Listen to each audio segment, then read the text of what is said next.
안녕하세요. 저는 한림대학교 병원의 신경과 장민욱 교수입니다.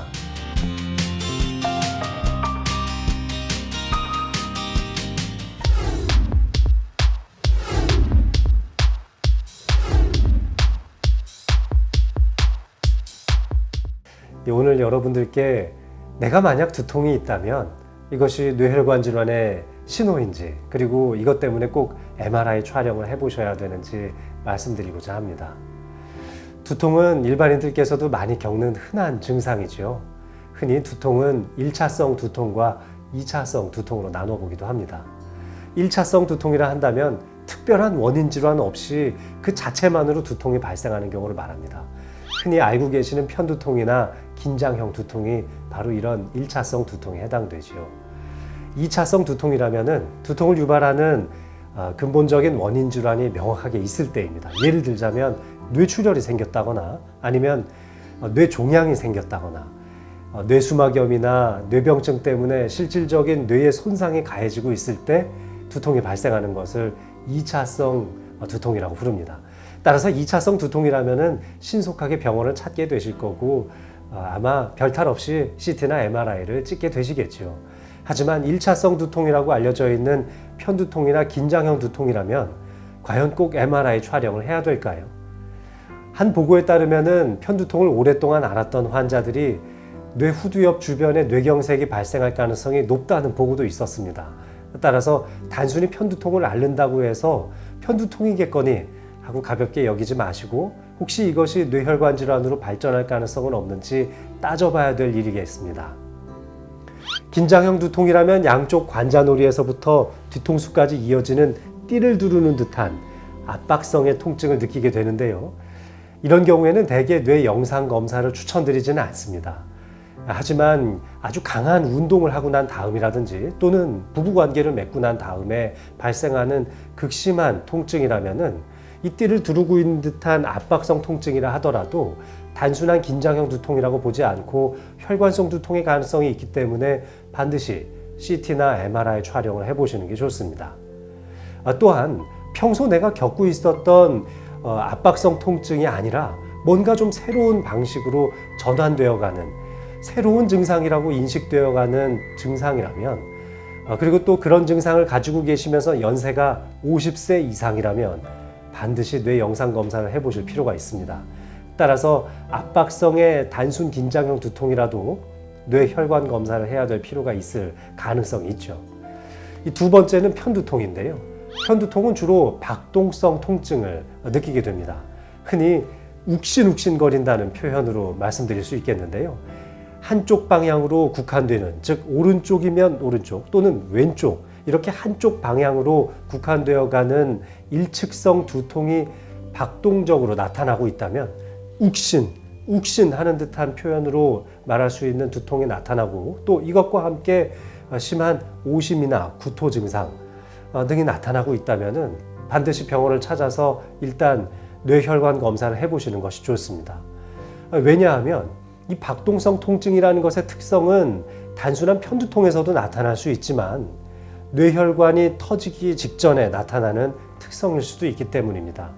혈관에 작용하는 압력이 강해지고 그것이 내 스스로 느껴질 수도 있기 때문에 혈관이 터지기 전에 전조 증상이라는 점도 간과하셔서는 안 되고 반드시 병원을 방문해서 MRI 촬영을 해보시기를 말씀드리고 싶습니다. 자, 이와 같이 두통이 있을 때에는 병원을 찾아서 일단 MRI 촬영을 하게 되는데요. MRI는 사실 가격이 비싸서 처음에는 CT를 권유하기도 합니다. 하지만 저는 가급적 MRI를 먼저 권유드리는 편인데요. 최근에는 MRI의 급여 기준이 변경되어서 다소 혼란이 좀 생기기도 했습니다. 지난 2018년도 이후에 MRI의 급여가 조금 더 확대 적용되면서 단순 두통이나 어지러움증도 MRI를 촬영할 수 있도록 변경이 되었지만 올해 3월 달부터는 단순 두통이나 단순 어지러움증 같은 경우에는 MRI 자기 부담 비용을 80%까지 증가시켰기 때문에 사실 그 비용 부담이 만만치가 않습니다. 혈관을 함께 볼 수 있는 MRA와 조직을 보는 MRI를 같이 촬영하게 되면은 기본적인 비용이 100여만 원이 넘어가게 되고 자기 부담금 80%를 계산한다면은 60, 70만 원 이상의 비용을 부담하셔야 될 수도 있기 때문에 함부로 권유하기는 어렵죠. 하지만 신경학적 이상 증상이 동반되어 있다거나, 예를 들자면은 너무 극심한 두통 때문에 구역 구토감이 생겨서 실제 토하는 것으로 이어지기도 하고, 또는 한쪽 팔다리에 약간의 저림이나 마비 증상이 온다거나, 입술 한쪽의 증상이 조금 저리거나 감각이 좀 떨어지는 증상으로 찾아올 수도 있고요.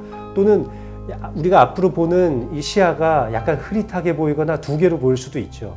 이런 신경학적 이상 증상이 동반된다면 자기 부담금을 낮춰서 약 30%에서 60% 정도의 자기 부담금으로 MRI 촬영을 하실 수도 있습니다. 따라서 극심한 두통을 겪게 된다거나 평상시에 내가 앓고 있었던 두통과는 조금 다른 양상의 두통을 겪으셨다면 신경과 의사와 상의하셔서 신경학적 이상 증상이 있는지를 판단하시고 MRI 촬영을 해보시기를 권유드리고 싶습니다. 이 MRI 촬영은 촬영 시간이 대개 20-30분 정도 소요되고 방사선에 노출이 없는 만큼 안전하게 촬영하실 수도 있습니다.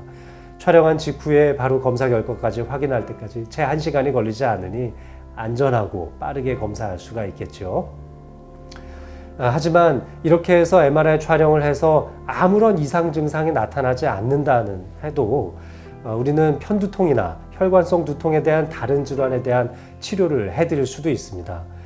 예를 들어서 혈관성 두통이라고 알려져 있는 군발 두통이라든지 또는 혈관의 대동맥 박리와 같은 다른 문제가 생기고 있는 상황이라면은 나중에 더 큰 뇌졸중 증상으로 이어지기 전에 해당하는 쪽의 위험 요소들을 컨트롤할 수 있는 약물을 처방할 수 있기 때문입니다. 또한 한 가지 더 편두통에 대한 말씀을 드리고 싶은데, 이 편두통이 한쪽 방향으로 국한되는 통증이 박동성을 가지고 있으면서 강도가 높게 찾아오고 있다면 편두통이라 할 수 있겠는데, 만약 이것이 4시간에서 72시간까지 지속이 된다거나 또는 이런 증상들이 3개월째 계속 반복적으로 10번 이상 나타난다면 편두통이라고 확진을 내릴 수가 있거든요.